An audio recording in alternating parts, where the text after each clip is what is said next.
Hi everybody, welcome back to another episode of Rapping with the Rep. I'm State Representative Ken Gordon, and I'm really thrilled to have Sheriff Peter Koutoujian here as our guest for this episode. Thank you for coming. Representative, great to be here with you. I love rapping with you. Oh, thanks for the rap. Well, what we're going to talk about today primarily is that I was fortunate enough to be able to attend a forum at a senior center here in the district about a month ago. And we talked about a topic that was relevant then, and it turned out to be even more relevant now. There was in the news a report of a couple in Burlington who were the victims of a telephone scam where each of them was told that the other one was kidnapped. And each of them then withdrew money and wired it, and then realized afterward that both of them were safe and sound, and neither had been kidnapped, but both were the victim of one of these scams. Right. And the subject of your forum was just that, was the various types of telephone scams and internet scams that are going on now. A lot of them target seniors, but many of them target people of other ages as well. And I wanted to talk to our viewers, and we'll talk about some of the things that are going on, some of these scams that are going on, and what we can do about it. You know, when I've talked, even in the past few weeks, about this subject, more often than not, the person I speak to says either my father or my mother was the subject of one. Personally, my mother was. It was in Florida, but she got one of these calls. It doesn't matter where they are, and it's the same kind of thing. Your grandson, this is your grandson, and they unfortunately guess a name, and then they say, yes, it's Billy, and off it goes. Yeah. So can you talk to us about some of the more common scams that you hear about and what we can do? You know, and you're right, Representative, they're nefarious now. It used to be when people were scammed, and I'm sure many of the people that would be watching this show remember the emails that they would get from the Nigerian prince, where they happened to be lucky enough to get the email from the Nigerian prince that is simply looking, that just inherited $20 million, but can't get it out of the country, so that would be willing to split with you the 20 million, meaning you'd get $10 million, you just have to open up an account so we can transfer the money in, and then you can keep half. Every person's dream. And you just happen to be lucky enough. Well, of course, you had to pay certain monies to open the account, and the deposit in there, or something like that. And of course, that $1,200, $1,500, whatever it was, is scooped right out of that account, and there was never any $20 million. It used to be that people preyed upon our hopes. And it was easy to say back then, if it sounds too good to be true, it probably is. Right? It was just simple, right? If it sounds, if I'm the one getting that email from the Nigerian prince, it's probably not true, because if it sounds too good to be true. Right. If all you have to pay are the shipping and handling of $150 for the free trip, it's probably not so free. It's not so free. And so it was easier to kind of tell people, if it sounds like, if you're excited about it, it sounds like it's great, really rethink it. It's probably not true. It's probably not valid. So rethink that. Now the scammers have moved in a whole different realm where they're preying upon our fears and not our hopes. And that's really where it's much more effective scamming. So we find that they are, targeting seniors. Now, people should understand that seniors may be targeted. It doesn't mean that they're necessarily more vulnerable. In fact, the greatest number of scams and the greatest losses are perpetrated upon those people that are 40 to 60, right, and actually 20 to 60, really. So it's not the seniors that are scammed more or are victimized more, but they probably are tended to be targeted. But it's not. But people should understand they're not necessarily vulnerable, but they're targeted. And now what they're doing is a number of scams: IRS scam, the grandparent scam, which is one that has been very successful, sadly, and that's the one we're speaking about, where someone will get a call. The people on the other end of the line, the perpetrators, are so sophisticated that when they call, Representative Gordon, I'm here in Peru. This is, grandma or grandpa, right? And they probably do it because of the age. They pick the seniors for this one. Right. I'm in Peru. I'm stuck here. I was in an auto accident, and I'm in the hospital. They won't release me until I pay, or I was arrested for something and I need to make bail. Or I've been taken hostage and I need to pay them $800. It's never amount that's like $10,000 or $20,000. It's like $800, $1,000, $500, something small that people say, okay, I can do that. I'll get that done. And what they do is, when they speak with you, they somehow get hints of your grandchildren. So they'll say, hey, Grandpa, how you doing? And they'll say, is this Johnny? Yeah, this is Johnny. And then they'll kind of use that, and then they'll get little hints of information out of you to then show that they are truthful, that they are actually being who they are. Right. And it's really sad, because it has been very effective. And for seniors, grandparents especially, they have this special bond with their grandchildren where they want to be the hero. They want to save that child. And so they're willing to do anything. And by the way, they always say, please don't tell mom or dad this. That's right. Right? That's You know, let's please, this is between us. Don't tell mom or yeah. dad, which just makes them feel even more like, oh my God, I'm going to be the savior here. This will be a special moment between us. I will save. And unfortunately, and as it was said by one person whose mother was scammed twice, the second time it was a grandparent scam, and from her grandson, you know, didn't sound like him, but he was in an accident. That's why he didn't sound right. And she was actually on her way to Western Union to telegraph the money when someone said it didn't sound right and stopped her from doing so. But as this gentleman had said, he said, you know, if she had actually just taken the time to call him at his house, she would have found him there eating a ham sandwich, is like literally what he said. So you don't, one thing that I'd say, you don't have to go it alone. Call someone, check with someone. It can be the police. It can be, if they're saying don't call mom or dad, call mom or dad. Check with people. You don't have to go it alone. And if you check with people, a lot of times you'll get better advice saying that doesn't sound right, or maybe it sounds right and let's do something about it. But oftentimes they'll warn you away from something that when you think back on it, yeah, it didn't make any sense at all. Why was I even falling for that? You just find yourself going there. Well, some of the things that they're able to do, and this was brought out by the talk that you gave with Chief Bobby Bongiorno in Bedford, was that they're able to manipulate the caller ID so that it doesn't look like it's coming from an unknown number. That's right. Yeah, they're using what they're using. They don't. You remember the old days when we were kids? You know, someone would, if you were getting harassing phone calls, you could call the police, and they'd do a trace on the phone company, and you could find out that line went to this address and it was registered to this family, and it was easy.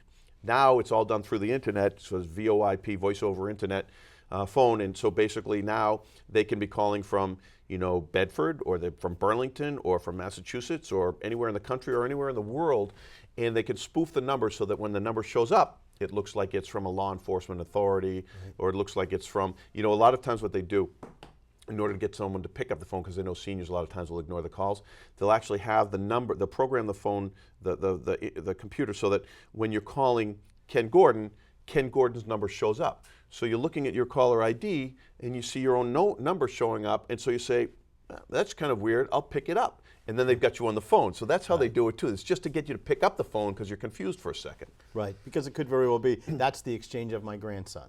And so if he has a cell phone with him, no matter where he's calling from, it still makes sense. Right. And you can mask that. So that's right. Like you say, it's sophisticated and it's not easy. It's not hard to fall for some of these things, and then they get you calling. That's right. And we've got, and people, there's another one that a colleague a former colleague of mine and a colleague of yours, actually, I was speaking to a senior center, and he actually came forward and spoke about the fact that some people get those emails from a friend saying, hey, I'm stuck in Spain. Someone stole my wallet. I don't have any way to get home. Can you send me a few $100 just to get me home? It's from a dear friend. What happens is they've just sent something. They've gotten into your email system, and they're sending it out to all your friends. And I don't know if you've ever received those, but I have.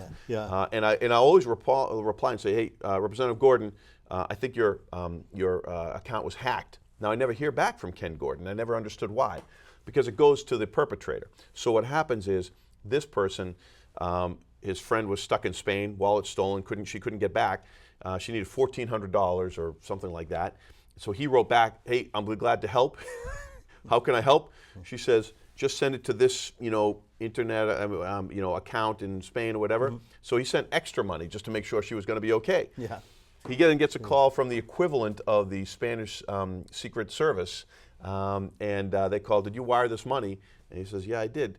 And they said, well, this is a scam. So he got his money back. But this is a good example of someone about our age, middle-aged guy. They get caught on something. When you think back, it doesn't make any sense whatsoever. He could have checked it out somehow, but he didn't. He was caught up in the moment. I'm going to protect that person, and he just didn't lose the money. But I thought it was pretty good that he actually came forward and spoke about it publicly to make people realize that we all get conned in these. Right. So some of the things, and you just said, one of the things is if your grandson calls and you think it's your grandson, your granddaughter, and they say, don't tell mom or dad, tell mom. Tell mom or dad. Yeah, there's no reason to hide that. Absolutely. Right. Or at least tell that person, no, I'm going to call. Right.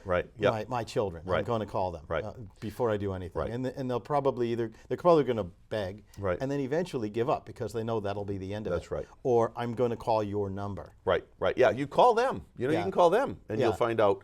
that it's not them. It's pretty easy to do. It's just that a lot of times we don't bother because we're so caught up emotional. We become emotional. We lose the intellect that makes us make good decisions, really, because we're caught up with the emotion at the time. Yeah, well, hopefully those of you watching this show, and when you talk to your friends, knowing that these are out there, now you'll think twice. And one last one too, because I know we're going to move on, is the IRS scams. This has been replete throughout Middlesex County, especially now. They're using my authority and the Middlesex Sheriff's Office to say that you owe an unpaid debt to the IRS. Right. Again, preying upon your fears, right? You know, sometimes, or jury duty, you didn't perform your jury duty. These are things you're not really sure. Did I pay all my taxes? I don't know. Did I maybe miss something? Did I not show up to jury duty last time? And they'll get a call from a law enforcement authority, or what's purported to be, and they'll spoof the number, so if you call it back, it will be the Middlesex Sheriff's Office number. By the way, if you do that, call and ask for the person that called you, because a lot of times people will hang up saying, oh, it must be true, I better pay the money. What they'll do is then they'll talk you through going to get one of those prepaid debit cards, or those debit cards you get at the local convenience stores, the green dot cards and things like that. You put a few $100s in there, you give them the information, they scoop the money out and it's all gone. But law enforcement will never come and arrest you, threaten arrest for non-payment of IRS or jury duties or anything like this. This is really going on everywhere right now, and people just have to be especially careful about getting calls from people purporting to be the IRS or any other law enforcement on behalf of IRS, because that is a scam that's going on right now all over the place. And you're right, it's so prevalent. I've had friends, I've had constituents, people call all the time with the IRS. So let's be clear, the IRS does not call you when you owe money. You'll get a letter. You'll get a letter. And by the way, you will probably know, because you're probably getting a whole bunch of letters from them you've tried to ignore. You won't get a call saying pay this up, especially over a green dot card. I mean, that's obviously right there, right? And you're not going to be arrested if you don't pay it up. And you know what? Call your neighbor, call your a relative, a friend, the Council on Aging, call your state representative, call your police department. Just call someone to check it, and if you do, and if it's real, then you can pay it. But in most cases, it's not going to be real. It's not. So, and to go back, and speaking even as a lawyer, having handled these, the IRS will send you eventually a certified letter to get your attention. That's how they do it. That's scary enough. And that's scary enough, But there's a place you can call them. That's right. You would call them. That's right. That's how they operate, not by phone. That's right. And like on jury duty, they're not going to call you and house you. They're going to send you a letter. And that letter will say, call this number. And that will be a legitimate way of reaching out to you, not these other ways. Absolutely. What are, because I do want to talk a little more about this, what are the other types of scams that you're seeing? So we've talked about the grandparent, we've talked about the kidnapping. One of the other ones that you'll see physically is people dropping by your house. You need some roofing repair. Your driveway. A lot of times these are they'll come by and they'll say, I've got some hot top or some black top in the back of the truck. We just finished a driveway around the corner from your house, and we've got this left over. We'd have to dump it, but if you just give me a couple of $100, I'll spread it over your driveway, or I'll, when they paint, when they cover it with the paint or the liquid form that they put over there. We've got some extra. We'll just over a couple of $100. I don't want to have to throw it away. I'll make a couple of $100, on the side, and so often that's one. It's bad stuff. So as soon as the next rain comes, it washes right off. So it's not real. It'll look good for that day because it's like black paint, but it'll wash right off your driveway. Or secondly, they're using it as a way to get into your house. So I'll speak about other roof repairs or things like that. And the thing is, don't let them in your house. Don't let them in your house, because a lot of times what they do is when they get in your house, they use one person to distract you while another person sneaks in and then ransacks your whole house or goes through and gets your information. So, or actually will physically assault you too, in the worst case scenario, but otherwise they will distract you while you're dealing with that person. They will be running around your house through your bedroom, through your closets, through, going through wallets and everything. That's something to be very careful about. Again, don't let anyone in your house. And if people are knocking on doors asking for services, they always have to register. So in Burlington it'd be Chief Kent, and Bedford it'd be Chief Bongiorno. They'd always have to register as a solicitor to go door to door, in the neighborhood. And so if they are registered, then you can check on them, and you can say, wait outside. You should have an ID. Usually there's a picture. I don't know if both towns do it like that. And you can call the police department saying, hey, I got this, so and so out here. Can they? Are they allowed? But then the other thing is this: a lot of them will be legal, but they'll be using They'll be extra strong. So it'll be something that you could use, but you don't need. And they'll sell you, and then once they get you in that level, they'll sell you up. They'll upsell you. Right. And you have to be thoughtful about that. So a lot of towns actually are really careful about this, because it's not the fact that what they're doing is a scam, but what they'll do is they'll get in and then they'll upsell you, so you're getting a lot of stuff that you really don't need because they've got a heavy sales pitch on you too. Yeah, and remember that home remodelers, they require a license to do that. From not only from the town, but from the state as well. That's right. That's and right. You need to see that, because if something goes wrong, that'll give you rights That's right. against them as a contractor. That's right. Yeah. Yeah. You know, everything else might be fine. Right. But if they walk off the job, for example, you'll have some protection under That's right. state law. It's if tough they enough happen. dealing with, you know, home remodeling when it's on the level. You know, That's it's tough right. enough. You got people That's that are right. stopping jobs and leaving jobs, and you know, and falling behind on their money, and so getting more money out of it earlier and walking off the job. But if you get someone that's just walking around the street saying, "Hey, you need some roofing done, how about we talk?" That's going to be a little bit more suspicious as well. Yeah. So, you know what, folks, I'm excited to have Sheriff Koutoujian here, because when I first started this job as state rep, I thought that the sheriff was the person who organizes the prisons and takes care of the prisons. But you do so much more, and you do this this type of telephone, this scam work as well. You work with our children. You bring them into the camps each summer. Right. And we were fortunate enough to have our children again in Bedford, Burlington, and Yep. Wilmington invited to your camps, the youth camps, YPSA. There's so much work that you do for our community, and I think you've elevated the office of sheriff since you've been there. Yeah. And it's been really a pleasure to see. And I'll embarrass you by saying that Sheriff Koutoujian is running for re-election in the primary, and the primary is September 8th, which is a Thursday.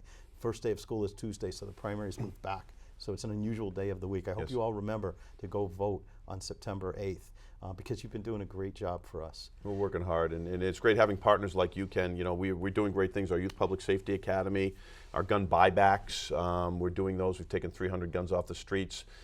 So much of the scams, but then also allowing people to turn their lives around while inside. And I know you've been involved in many criminal justice issues that have allowed us to allow people to get back into the street, get back into their lives, get back with their family, get back to their jobs, get back to paying taxes. Right. You know, and being productive members of society instead of having to be in jail and taxpayers are paying for them. Well, a couple of things that you've been involved with that actually we have together is that we're facing a terrible drug crisis right now, especially with opiates. And in the legislature, we've been dealing with that. And in your role as sheriff, you've come in and testified because you're dealing with that. Because for all too long, what we've done is we've treated the drug problem as a criminal problem. And by doing that, by creating a stigma so that people who find themselves in a situation involving drugs, or their children in that situation, become afraid because they say, I don't want my child to be arrested, when really they need mental health, Right. mental health Yes. care. And they need to get into a system that will put them back, rid them of these drugs. We've passed laws now in the past session that will help destigmatize. And also in cooperation with the governor, he's right on board doing the same plan. It's take the stigma away from this drug addiction and handle it. So tell us about some of the things that you've been doing. Well, just recently was National Overdose Awareness Day, and I was at an event speaking about that. Listen, drugs and alcohol are a scourge on society. We have to understand that 90% of my population that are incarcerated, are self-reported drug or alcohol addicted. This is an interesting figure.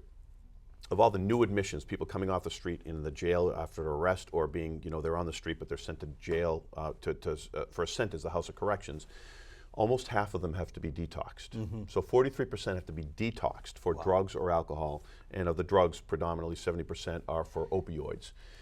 This is a pretty sick population, and by the way, I'm proud of the programming. We've provided the programming that we've been down presenting at the White House on a couple of different occasions. I'm actually going to be leaving shortly to go to the National Institute of Corrections in Aurora, Colorado to present a program that we're doing because we're getting national attention. I presented at the American Correctional Association. We led 4 presentations at the ACA this year.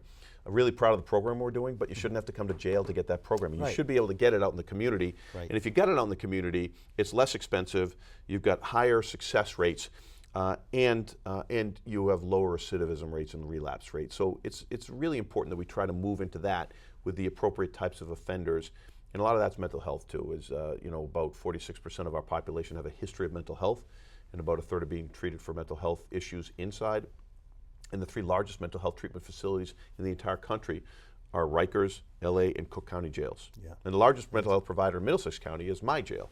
So we shouldn't have to be providing mental health treatment in there. We should be providing it in the community and stabilizing people, allowing them to move on their lives. Because a lot of times when they come to jail, it simply exacerbates a mental health situation instead of, we can stabilize them, but for many people, it exacerbates maybe not their mental health, but their lives, the problem, their problem of reentry and kind of moving on with their lives. It exacerbates that by creating a record, by throwing you off, by having you in a place of incarceration.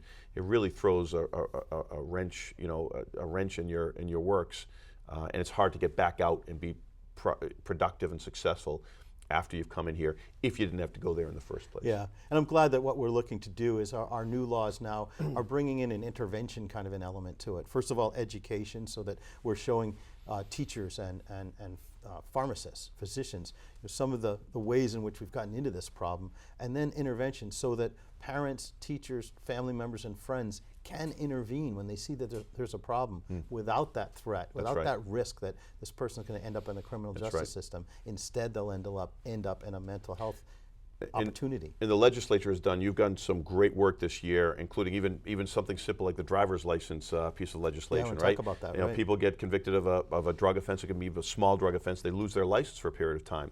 If they're in jail and they're coming back out, and even if they don't have to come to jail, conviction, even if they're on the street, they lose their license. Well, it doesn't have to be related to drugs or alcohol while driving. It's just simply you're convicted of that. Right. And I can understand society's concern about people that are doing drugs and maybe driving at different times, but the fact is they can't get a job. They can't keep a job. They can't take their children to school in the morning. They can't take their loved ones to the doctors.